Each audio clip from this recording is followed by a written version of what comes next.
Good morning, Danny. It is Monday, December 16th. Today you're seeing the other side of my wall because usually you see that side, but this time you're seeing this side. And it's got all the wonderful space things. Like there's Mars and there's Mars and there's Mars again. I guess I have a lot of Mars things that I didn't know about. But as you can see right there, that's a periodic table of elements. And I'm going to replace it with this awesome poster. It's my periodic table of elements from Crash Course. I love this poster. I mean, look, they have little arms and legs. They're so cute. They just look on carbon. By the way, helium might be my favorite because it's a balloon. Speaking of balloons, you need to check out this game called Doki Universe.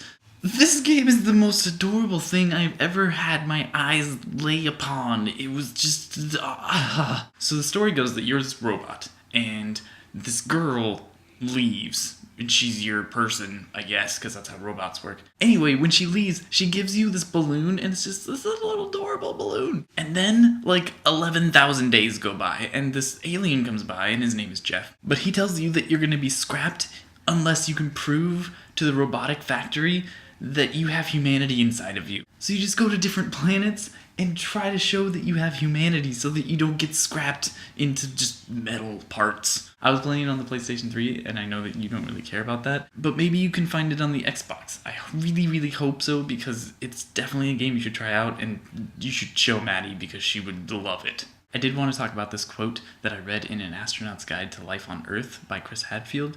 And the quote says, "Life is just a lot better if you're having 10 wins a day instead of having one win every 10 years or so."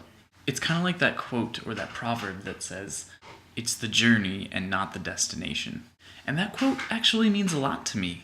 I feel like a lot of the times what I'm focused on is that I need to graduate school, I need to become a teacher, I need to think about only the big things in life. But we all know that that's not the case. It's the little everyday things that help you keep going to get to those big things.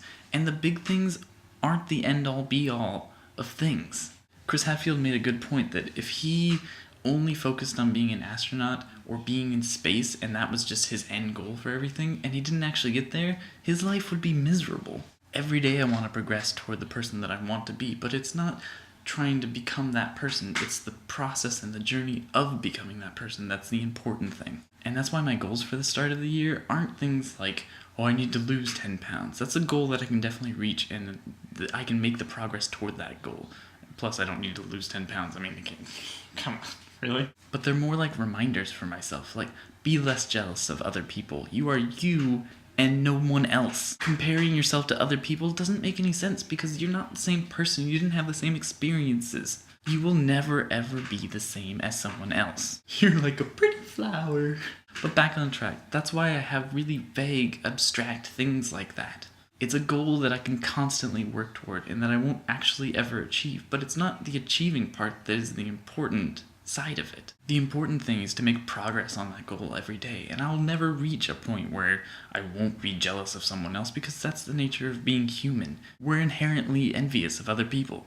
I actually had remember that it's the journey and not the destination as one of my goals, or I guess resolutions, one year. But for some reason last year, it wasn't important to me. And I think it's because last year was actually thinking about how I was trying to shape myself from the past. Whereas what I want next year to be, I want it to be about the future.